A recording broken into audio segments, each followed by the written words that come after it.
नमस्कार. इचलकरंजीतून ही सर्वात महत्त्वाची बातमी फक्त आपल्या शिवराज न्यूज या चॅनलवरती. पाहूया या बातमीचा सविस्तर वृत्तांत. इचलकरंजी महानगरपालिकेच्या ताफ्यात अत्याधुनिक अग्निशमन वाहन दाखल. लोकप्रतिनिधी व अधिकाऱ्यांच्या उपस्थितीत लोकार्पण सोहळा मोठ्या उत्साहात संपन्न. इचलकरंजी शहरातील नागरिकांची सुरक्षा अधिक भक्कम करण्याच्या दृष्टीने इचलकरंजी महानगरपालिकेने एक मोठे पाऊल उचलले आहे. महाराष्ट्र अग्निसुरक्षा अभियान 2024-25 अंतर्गत महानगरपालिकेच्या अग्निशमन दलाच्या ताफ्याने नव्याने दाखल झालेल्या अत्याधुनिक अग्निशमन वाहनाचा लोकार्पण सोहळा आज मोठ्या उत्साहात संपन्न केला. शहरातील आपत्कालीन सेवांचे बळकटीकरण करण्यासाठी हे वाहन अत्यंत महत्त्वाचे ठरणार आहे.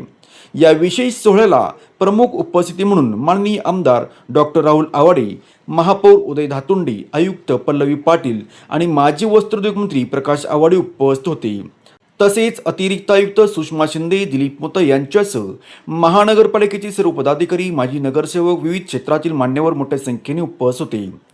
नागरिकांच्या सुरक्षेला सर्वोच्च प्राधान्य वाढत्या शहरीकरणासोबतच आपत्कालीन प्रसंगांना तोंड देण्यासाठी अग्निशमन दलाचे आधुनिकीकरण करणे गरजेचे बनले होते. या नवीन अत्याधुनिक वाहनामुळे आग विझवण्याच्या आणि बचाव कार्याच्या मोहिमा अधिक वेगाने आणि प्रभावीपणे राबवणे शक्य होणार आहे. इचलकरंजी शहरातील नागरिकांच्या सुरक्षितेसाठी महानगरपालिकेच्या माध्यमातून अधिक सक्षम आणि आधुनिक सुविधा उपलब्ध करून देण्याचा आमचा प्रयत्न कायम राहील, असा विश्वास यावेळी उपस्थित लोकप्रतिनिधी व प्रशासकीय अधिकाऱ्यांनी व्यक्त केला. या नवीन वाहनाच्या समावेशामुळे इचलकरंजीकरांमधून समाधान व्यक्त होत असून आपत्कालीन परिस्थितीत यंत्रणेला अधिक बळ मिळणार आहे. बघत राहा फक्त शिवराज न्यूज.